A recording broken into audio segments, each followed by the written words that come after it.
ಆಕಾಶವಾಣಿ ವಿಶೇಷ ಪ್ರಾಯೋಜಿತ ಸರಣಿ ನಿಸರ್ಗ ಜ್ಞಾನಾಮೃತ. ಮಾನವತ್ವದಿಂದ ದೈವತ್ವದ ಕಡೆಗೆ ಸಾಗುವ ಪಥದರ್ಶನ.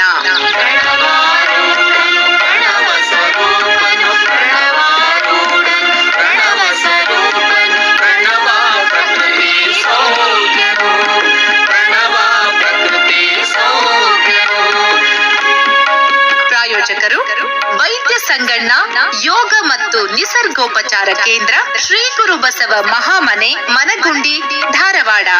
ನಿಸರ್ಗ ಜ್ಞಾನಾಮೃತ. ಈ ಕಾರ್ಯಕ್ರಮಕ್ಕೆ ಶುಭಾಶಯ ಕೋರುತ್ತಾರೆ ಡಾಕ್ಟರ್ ಪ್ರಭುಗೌಡ ವಿ ಕೆಂಚನಗೌಡ್ರು, ನಿವೃತ್ತ ಪ್ರಧಾನ ಸಸ್ಯತಳಿ ಅಭಿವೃದ್ಧಿ ವಿಜ್ಞಾನಿ, ಕೃಷಿ ವಿಶ್ವವಿದ್ಯಾಲಯ, ಧಾರವಾಡ.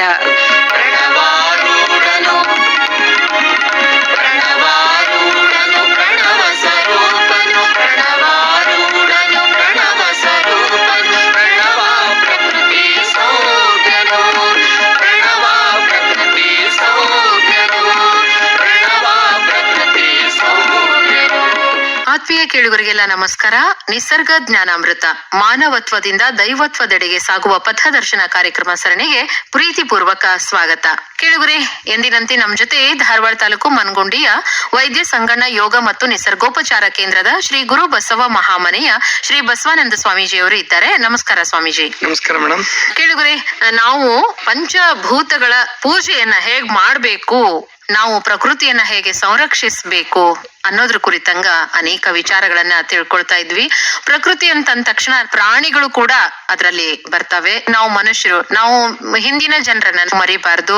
ಮುಂದಿನ ಜನರೇಷನ್ಗೆ ಹಿಂದಿನ ಜನರೇಷನ್ ಆಶೀರ್ವಾದ ಕೊಡ್ತಾನೆ ಇರ್ತದೆ ಅನ್ನೋದ್ರ ಕುರಿತಂಗೆ ನಾವು ಸಾಕಷ್ಟು ಮಾತುಗಳನ್ನ ಇವತ್ತು ಕೇಳೋರಿದ್ದೀವಿ.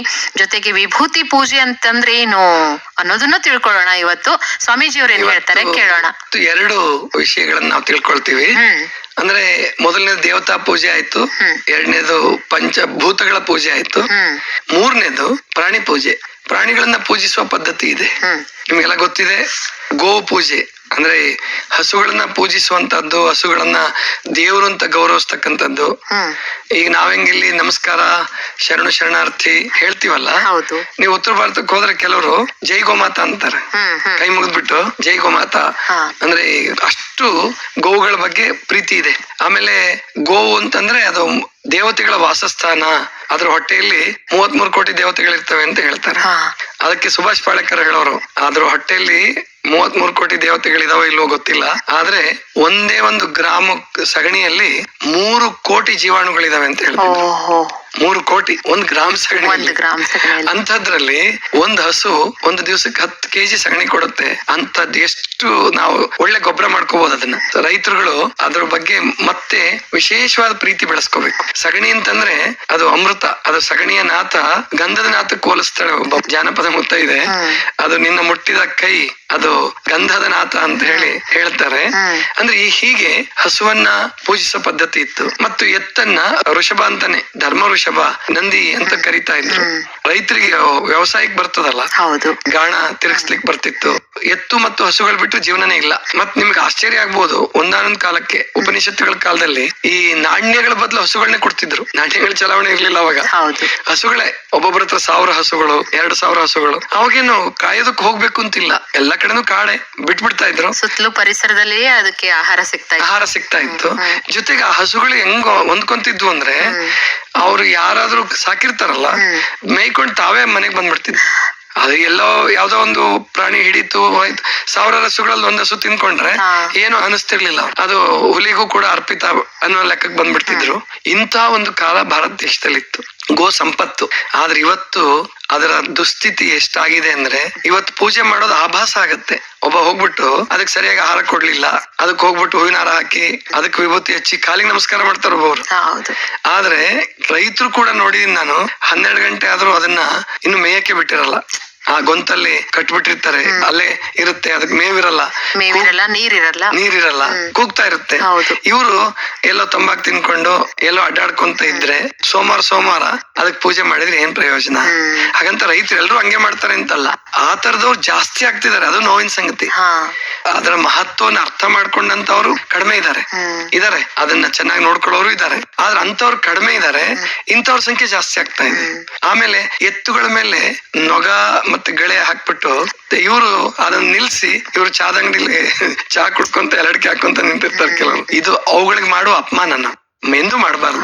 ಅದಕ್ಕೆ ನಾನು ರೈತರಿಗೆ ಹೇಳ್ತಿರ್ತೀನಿ, ನೀವು ಹೊಲದಲ್ಲಿ ತಂಬಾಕು ಹಾಕಿ ನಿಮ್ಮ ಹೊಲದಲ್ಲಿ ಹೋಗುದ್ರಿ ಅಂದ್ರೆ ನೀವು ರೈತರೇ ಅಲ್ಲ. ಅಂದ್ರೆ ಅದು ವಿಷ, ಅದು ತಂಬಾಕಿನ ವಿಷ, ಅದು ಭೂಮಿಯನ್ನ ಅಷ್ಟ್ರ ಮಟ್ಟಿಗೆ ಹಾಳು ಮಾಡುತ್ತೆ. ಆದ್ರಿಂದ ಹಸು ಎತ್ತುಗಳನ್ನ ನಾವು ಪ್ರೀತಿಯಿಂದ ನೋಡ್ಕೋಬೇಕು, ನಮ್ಮ ಒಡನಾಡಿಗಳು. ಆಮೇಲೆ ನಮ್ಮನ್ನ ಎಷ್ಟು ಪ್ರೀತಿಸ್ತಾವೋ ನಾವು ಹಚ್ಕೊಂಡಿದ್ದೆ ಆದ್ರೆ ಅವು ನಮ್ಮನ್ನ ಮನುಷ್ಯರಿಗಿಂತಲೂ ಹೆಚ್ಚು ಹಚ್ಕೊಳ್ತಾವೆ. ಅಂತ ಸಂದರ್ಭದಲ್ಲಿ ಅವಕ್ಕೆ ಯಾವುದೇ ಕಾರಣಕ್ಕೂ ನಾವು ಈ ರೀತಿ ಅಪಚಾರ ಮಾಡಬಾರದು. ಆಮೇಲೆ ಇನ್ನೊಂದು ದುರಂತ ಏನು ಅಂತಂದ್ರೆ, ನಗರ ಪ್ರದೇಶದ ಪ್ರಾಣಿಗಳೇನಿದಾವಲ್ಲ, ಹಸುಗಳು, ಕರುಗಳು, ಎಮ್ಮೆಗಳು ಎಲ್ಲವೂ ಪ್ಲಾಸ್ಟಿಕ್ ಹಾವಳಿಗೆ ಅವು ಬಲಿಯಾಗ್ಬಿಟ್ಟಿದ್ದಾರೆ. ಅದು ಏನಾದ್ರೂ ಒಂದ್ ಅರ್ಧ ಮರ್ಧ ತಿಂಡಿ ತಿಂದ್ಬಿಟ್ರು ಎಲ್ಲಾದ್ರೂ ಒಗದ್ ಬಿಡೋದು, ಅಥವಾ ಅದ್ರ ಎಣ್ಣೆ ವಾಸನೆಗೆ ಇವು ತಿಂದು ನುಂಗಿ ಎಷ್ಟೋ ಪ್ರಾಣಿಗಳು ಸಾವನ್ನಪ್ತವೆ. ಆಕಳುಗಳ ಹೊಟ್ಟೆಯಲ್ಲಿ, ಎಮ್ಮೆಗಳ ಹೊಟ್ಟೆಯಲ್ಲಿ ಕೆಜಿ ಗಟ್ಟಲೆ ಪ್ಲಾಸ್ಟಿಕ್. ಆವಾಗ ಅವಕ್ಕೆ ಎಷ್ಟು ತೊಂದರೆ ಆಗತ್ತೆ. ಮತ್ತೆ ಆಹಾರ ಸಿಗ್ಲಾರ್ದೇನೆ ವಿಧಿ ಇಲ್ಲ ಅಂತ ತಿನ್ನಂತದ್ದು. ಅದಕ್ಕೆ ದಯಮಾಡಿ ನೀವು ಅವುಗಳನ್ನ ಪೂಜೆ ಮಾಡೋ ಅಗತ್ಯ ಇಲ್ಲ, ಅವುಗಳಿಗೆ ಒಳ್ಳೆ ಆಹಾರ ಕೊಡಿ. ಪ್ಲಾಸ್ಟಿಕ್ ಅವು ತಿಂತಾವೆ, ಆದ್ರೆ ಹಾಲು ಕುಡಿಯೋರು ನಾವೇ. ಅದ್ರ ಹಾಲು ಕುಡಿಯೋರು ನಾವೇನೆ. ಆವಾಗ ಮುಂದೆ ಕ್ರಮೇಣ ಹಾಲು ಬರೋದಿಲ್ಲ. ಪ್ಲಾಸ್ಟಿಕ್ ಬಹಳ ಇತ್ತು ಅಂತಂದ್ರೆ ಮೇಲ್ಕಡ್ಸಕ್ಕೆ ತೊಂದರೆ ಆಗತ್ತೆ, ಹಾಲು ಕೊಡೋದಿಲ್ಲ. ಆಮೇಲೆ ಇನ್ನೊಂದ್ ಏನ್ ಮಾಡ್ತಾರೆ ಕೆಲವರು ಅಂದ್ರೆ, ಅವ್ರು ಸಾಕಿದಂತದನ್ನ ಮಾರ್ಕೆಟ್ ಅಲ್ಲಿ ಅಲ್ಲಿ ಇಲ್ಲಿ ಬಿಟ್ಬಿಡ್ತಾರೆ. ಕೆಲವರು ಅಗೌರವ ಪೂರ್ವಕವಾಗಿ ಕಾಣ್ತಾರೆ, ಹೊಡಿತಾರೆ, ಮತ್ತೆ ಏನೇನೋ ತಿಂತಾವ. ಏನೋ ಸಿಗದೆ ಇದ್ದಾಗ ಕೊಳಕ್ ತರಕಾರಿಗಳನ್ನೇ ತಿನ್ಬೇಕು, ಏನೇನೋ ತಿನ್ನೋದ್ ಮತ್ತೆ ಆ ಹಾಲು ನಾವೇ ಕುಡಿತೀವಿ. ಅದ್ರದ್ದು ದುಷ್ಪರಿಣಾಮ ನಮ್ಮೇಲೂ ಹಾಗೆ ಆಗುತ್ತೆ. ಮೊನ್ನೆ ನೋಡ್ತಾ ಇದ್ದೆ ಸ್ವಾಮೀಜಿ, ಒಂದು ರಟ್ಟಿನ ಬಾಕ್ಸ್ ಹತ್ರ ಒಂದು ಆಕಳ ನಿಂತ್ಕೊಂಡಿದೆ, ರಟ್ಟಿನ ಬಾಕ್ಸ್ ತಿನ್ಕೊಂಡು. ಆಮೇಲೆ ಮುಂದ್ಗಡೆ ಹೋದ್ರೆ ಆಟೋದವ್ರು ನಿಲ್ಸಿದ್ದಾರೆ ಆಟೋನ. ಆ ಆಟೋ ಚಾಲಕ ಹಾಕೊಳ್ಳೋ ಒಂದು ಶರ್ಟ್ ಇತ್ತು ಅಲ್ಲಿ, ಆ ಶರ್ಟ್ ಅನ್ನೇ ತಗೊಂಡ್ ತಿಂತಾ ಇತ್ತು ಆಕಳ. ಅದಕ್ಕೆ ಏನು ಸಿಗದಿದ್ದಾಗ ಬಟ್ಟೆನೆ ತಿನ್ಬೇಕಾಗತ್ತೆ. ಅವಕ್ಕೆ ಎಲ್ಲಿ ಹುಲ್ಲಂತೂ ಎಲ್ಲೂ ಸಿಕ್ಕಲ್ಲ ನಗರ ಪ್ರದೇಶದಲ್ಲಿ. ಕಾನೂನು ಪ್ರಕಾರ ಅವನ್ನ ಹಾಗೆ ಬಿಡೋದೇ ತಪ್ಪು. ಯಾಕೆ ಎಷ್ಟೋ ಸಾರಿ ಆಕ್ಸಿಡೆಂಟ್ ಗಳಾಗತ್ತೆ, ಅವ್ರ ಜೀವ ಕಳ್ಕೊಳ್ಬೇಕಾದಂತ ಪ್ರಸಂಗ ಬರುತ್ತೆ, ಅವುಗಳದ್ದು ಜೀವ ಹೋಗುತ್ತೆ. ವಾಹನ ಚಲಿಸ್ತಾ ಇರ್ತಕ್ಕಂಥವ್ರು ಅವ್ರದ್ದು ಜೀವ ಹೋಗ್ಬಿಡುತ್ತೆ. ಇಂಥದ್ದೆಲ್ಲ ನಾವು ಎಚ್ಚರಿಕೆ ವಹಿಸ್ಬೇಕು. ಈಗ ಕಾಡಿನ ಪ್ರದೇಶಗಳಲ್ಲೆಲ್ಲ ನಾವು ವಾಹನಗಳನ್ನ ತೆಗೆದುಕೊಂಡು ಹೋಗ್ತಿರ್ಬೇಕಾದ್ರೆ ಜೋರಾಗಿ ಹಾರ್ನ್ ಮಾಡಬಾರ್ದು. ಅದಲ್ದೇನೆ ಸ್ಪೀಡ್ ಆಗಿ ಹೋಗ್ತಾ ಇರ್ತೀವಿ, ಸ್ಪೀಡ್ ಆಗಿ ಹೋಗ್ಬೇಕಾದ್ರೆ ಸಾಕಷ್ಟು ಪ್ರಾಣಿಗಳು ಅಡ್ಡ ಬರಬಹುದು. ಈಗ ಹಾವಿ ತಗೊಳ್ಳಿ, ನಾವು ವಾಹನವನ್ನ ಸ್ಪೀಡ್ ಆಗಿ ಓಡಿಸ್ತಾ ಇದ್ರೆ ಅದು ಗಾಲಿಗೆ ಸಿಕ್ ಹಾಕೊಂಡ್ಬಿಡ್ತದೆ. ಎಚ್ಚರಿಕೆಯಿಂದ ಹೋಗ್ಬೇಕು ನಾವು. ಆಮೇಲೆ ಇನ್ನೊಂದು, ನಮ್ಮ ಸರ್ಕಾರದವರು, ಪರಿಸರವಾದಿಗಳು ಎಲ್ಲರೂ ಹೋರಾಟ ಮಾಡಿ ಅದನ್ನ ಮಾಡ್ಬೇಕು. ಕಾಡಿನ ರಸ್ತೆಗಳಲ್ಲಿ 6 ಗಂಟೆ ಮೇಲೆ ವಾಹನಗಳನ್ನು ಚಲಿಸಬಾರದು. ಕಾನೂನು ಇದೆ. ಕೆಲವರು ತಮ್ಮ ಹಿತಾಸಕ್ತಿಗೋಸ್ಕರ ಅದನ್ನ ಕಾನೂನು ತೆಗೆಸ್ಬಿಟ್ಟು ಹೋಗ್ಬೋದು ಅಂತ ಮಾಡ್ಕೊಂತಾರೆ. ಎಷ್ಟೋ ಪ್ರಾಣಿಗಳು ಬಲಿ ಆಗ್ತವೆ. ಹಾವುಗಳದಂತೂ ಬಿಡಿ, ಸಾವಿರಾರು ಸಂಖ್ಯೆಯಲ್ಲಿ ಮಾರಣ ಹೋಮ ಆಗತ್ತೆ. ಅದು ಪಾಪನೇ. ಅದು ನಮಗೆ ಸದ್ಯದಲ್ಲಿ ಅದರ ದುಷ್ಪರಿಣಾಮ, ಆ ಪಾಪದ ಪರಿಣಾಮ ನಮ್ಮ ಮೇಲೆ ಏನೂ ಆಗದೆ ಇರಬಹುದು, ಆದ್ರೆ ಅದು ಪಾಪನೇ. ಆದ್ರಿಂದ ಪ್ರಾಣಿಗಳನ್ನ ಪೂಜಿಸೋದಕ್ಕಿಂತ ಅವುಗಳನ್ನ ರಕ್ಷಣೆ ಮಾಡಿ.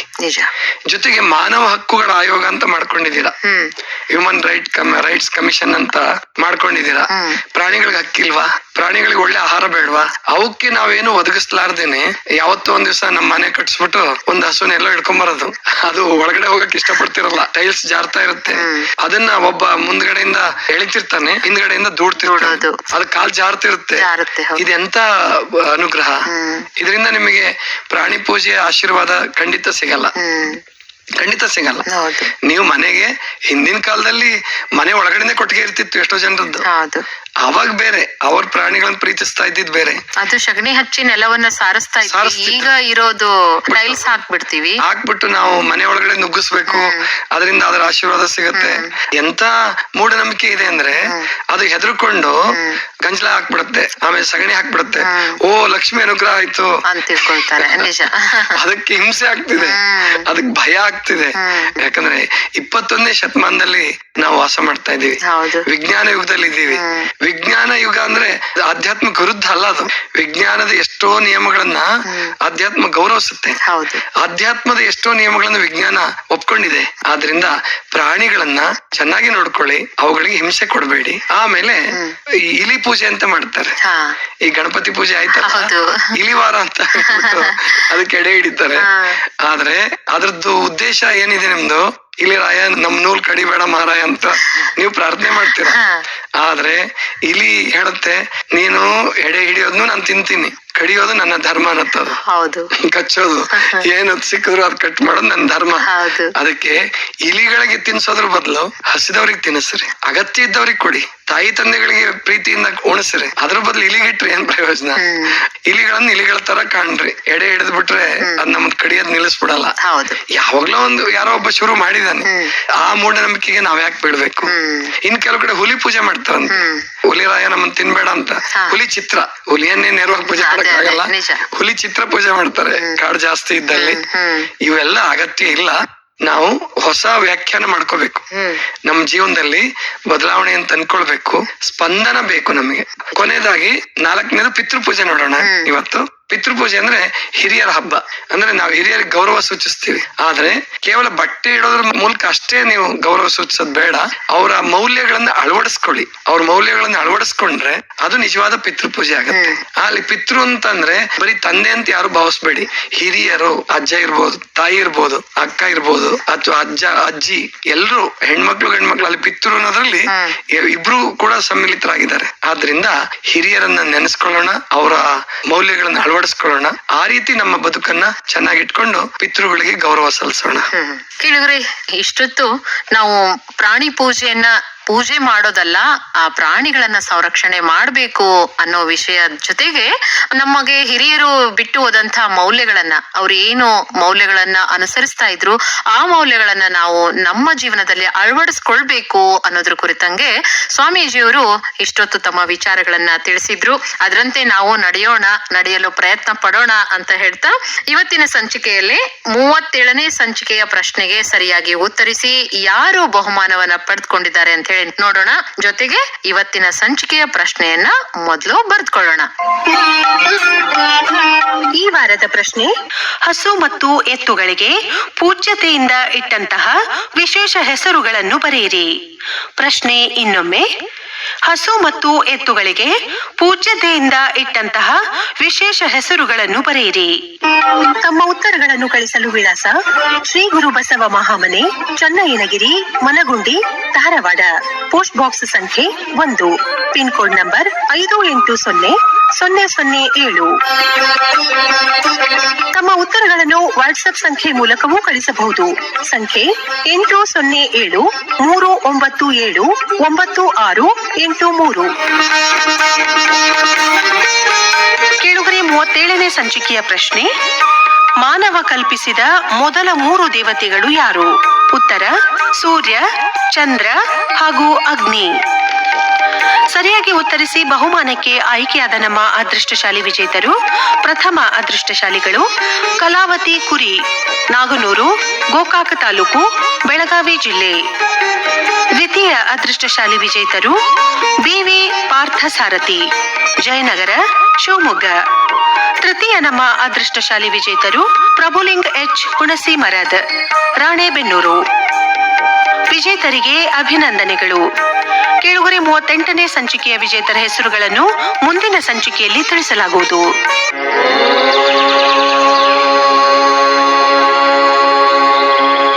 ಇದುವರೆಗೆ ನಿಸರ್ಗ ಜ್ಞಾನಾಮೃತ, ಮಾನವತ್ವದಿಂದ ದೈವತ್ವದ ಕಡೆಗೆ ಸಾಗುವ ಪಥದರ್ಶನ ವಿಶೇಷ ಪ್ರಾಯೋಜಿತ ಸರಣಿ ಕಾರ್ಯಕ್ರಮ ಪ್ರಸಾರವಾಯಿತು. ಭಾಗವಹಿಸಿದ ತಜ್ಞರು ಶ್ರೀ ಬಸವಾನಂದ ಸ್ವಾಮಿಗಳು, ಶ್ರೀ ಗುರು ಬಸವ ಮಹಾಮನೆ, ಮನಗುಂಡಿ, ಧಾರವಾಡ.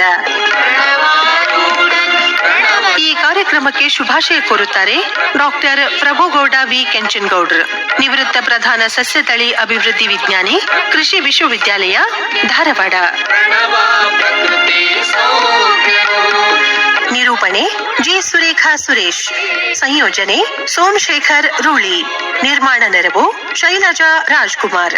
ನಿರ್ಮಾಣ ಶರಣಬಸವ ಚೋಳೀನ್. ಪ್ರಣವ ಷಡಂಗ ಸಮರಸ ನಮ್ಮ ಕೂಡಲ ಸಂಗಮ ದೇವರು. ಈ ಕಾರ್ಯಕ್ರಮದ ಪ್ರಾಯೋಜಕರು ವೈದ್ಯ ಸಂಗಣ್ಣ ಯೋಗ ಮತ್ತು ನಿಸರ್ಗೋಪಚಾರ ಕೇಂದ್ರ, ಶ್ರೀ ಗುರು ಬಸವ ಮಹಾಮನೆ, ಮನಗುಂಡಿ, ಧಾರವಾಡ. ಒತ್ತಡದ ಜೀವನ, ಕಲಬೆರಕೆ ಆಹಾರ, ವ್ಯಾಯಾಮ ರಹಿತ ಬದುಕು, ವೈಜ್ಞಾನಿಕ ಸಾಧನಗಳ ದುರ್ಬಳಕೆ, ಇವುಗಳಿಂದ ಉಂಟಾದ ಬೊಜ್ಜು, ಮೂಲವ್ಯಾಧಿ, ಅಪೆಂಡಿಕ್ಸ್, ಟಾನ್ಸಿಲೈಟಿಸ್, ಮಧುಮೇಹ, ರಕ್ತದೊತ್ತಡ, ಹೃದ್ರೋಗ, ಮೂತ್ರಕೋಶ, ಪಿತ್ತಕೋಶದಲ್ಲಿ ಕಲ್ಲು, ಮೈಗ್ರೇನ್, ಚರ್ಮ ರೋಗ, ಕ್ಯಾನ್ಸರ್, ಸೋರಿಯಾಸಿಸ್ ಮುಂತಾದ ರೋಗಗಳನ್ನು ಯಾವುದೇ ಮದ್ದುಗಳಿಲ್ಲದೆ ಯೋಗ ಮತ್ತು ನಿಸರ್ಗೋಪಚಾರದಿಂದ ವಾಸಿ ಮಾಡಿಕೊಳ್ಳಲು ಸಂಪರ್ಕಿಸಿ 9448100282 ಮತ್ತು 8073979683. ಧಾರವಾಡ ಕೇಂದ್ರದಲ್ಲಿ ಸಿದ್ಧಪಡಿಸಲಾದ ಈ ಕಾರ್ಯಕ್ರಮ ಕಲಬುರಗಿ ಕೇಂದ್ರದಿಂದಲೂ ಪ್ರಸಾರವಾಯಿತು.